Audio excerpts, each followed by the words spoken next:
Hey, salut Rouleau de dés. Aujourd'hui, j'ai choisi le mot include. Comme dans, je me suis rentré un include dans le genou.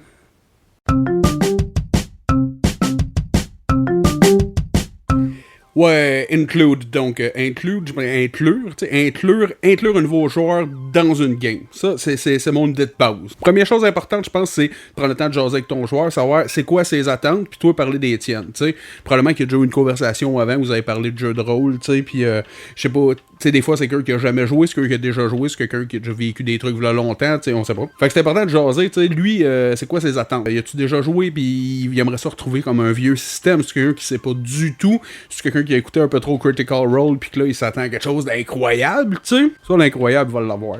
C'est sûr, je pense qu'on est d'accord là-dessus. Vous pouvez jaser de différents trucs. Comme par exemple, combien de sessions est-ce qu'il fait? Moi, j'aime bien ça dire, regarde, viens en essayer une, puis après ça, on verra si t'aimes ça. Et puis après ça, on verra, tu sais. Moi, je dis toujours à mes joueurs, hey gang, je pars quelque chose, c'est un one-shot. Je vise 5 sessions, 10 sessions. Là, je suis rendu à 3 games de Vampire de la V5, puis à chaque fois, je dis à mes gars, entre 10 et 15 sessions. On va arrêter ça quelque part là-dedans. À date, on a pris 10 ou 12 habituellement. Il y a l'univers dans lequel vous allez jouer. C'est quelque chose qui l'intéresse, Donjon Dragon. C'est quelqu'un qui a eu le médiéval fantastique qui est peut-être pas nécessairement la meilleure idée. T'sais. Vampire, c'est cool, mais ça se peut que la personne ne traite pas ses vampires. Là, c'est peut-être d'y expliquer un peu c'est quoi, de quoi ça a l'air. T'sais. Après ça, t'as-tu le goût de chasser des aliens, du post-apo ou whatever. T'sais. Ça, c'est important de s'entendre là-dessus. Ensuite, demandez-vous, genre, est-ce que je l'inclus dans le bon groupe? Tu sais, moi, j'ai des groupes qui sont vraiment plus sérieux, puis j'en ai d'autres qui le sont vraiment pas du tout. Imaginez le gars super sérieux qui s'attend à quelque chose genre de hard gamer, qui veut faire du level up, genre chasser les XP, finalement, il se ramasse d'un groupe qui est full roleplay, comme ça, jasé pendant des heures, puis que pour eux autres, les XP puis le level up, on s'en fout un peu. Tu sais, ça se peut qu'ils s'emmerdent. Ça se peut qu'ils s'emmerdent et vice-versa. Peut-être avoir un petit jazz au sujet de la participation, tu sais, la récurrence des games. Tu sais, moi, en ce moment, j'ai 2 games, une à chaque mercredi, puis l'autre à chaque mercredi, mais pas le même.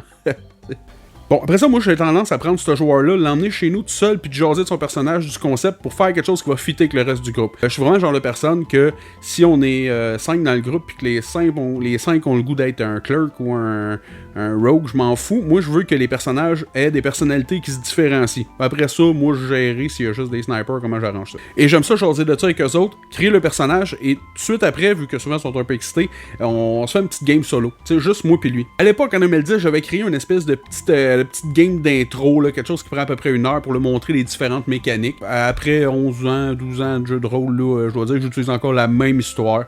Je trouve que ça va super bien, ça prend vraiment pas beaucoup de temps. Puis ça permet aux joueurs un peu de se familiariser avec les mécaniques, tu sais, avec sa feuille puis ce qu'il y a dessus. Puis ça le met un peu plus prête là, pour la première game. Bon, je finirai cette petite capsule-là en disant intégrez-le intelligemment. Tu sais, je vais prendre un exemple que moi j'ai fait, que c'est pas la meilleure idée, là, mais à un moment donné, j'ai invité un joueur à venir jouer avec un groupe. Je me suis dit, attends, il veut essayer ça, puis ça tombe bien, à soir, il y a un super gros fight de prévu. Fait que le gars, sa première game, ça a été 4 heures de on varge sur un demi-dieu. Tu sais, ça a pas été nécessairement une expérience qui était représentative de ce que c'est normalement une game de D&D. Tu sais, ça a plus été une game de ce que ça peut avoir l'air un combat qui a fini puis pas fini. Fait que tu sais, peut-être te dire des fois, regarde, donne-moi un mois, mettons, puis je vais t'intégrer dans cette game-là. Prenez le temps de faire en sorte que ça fit pour pas qu'il arrive puis qu'il trouve pas sa place dans le groupe, genre, ils sont en taverne, là, lui, pourquoi il va les rejoindre, tu sais, pourquoi est-ce qu'il embarque dans le groupe, est-ce qu'il chasse la même chose, pis tout. Tu sais, prenez le temps de trouver le bon moment puis la bonne excuse pour que ça fit avec l'histoire, avec ce que le nouveau veut, de ce que le groupe veut, puis le moment que vous considérez comme étant le meilleur bout en tant que DM. Là. Bon, voilà, c'est à ça que je pensais aujourd'hui, Rouleau de dés. Sur ce, ciao bye!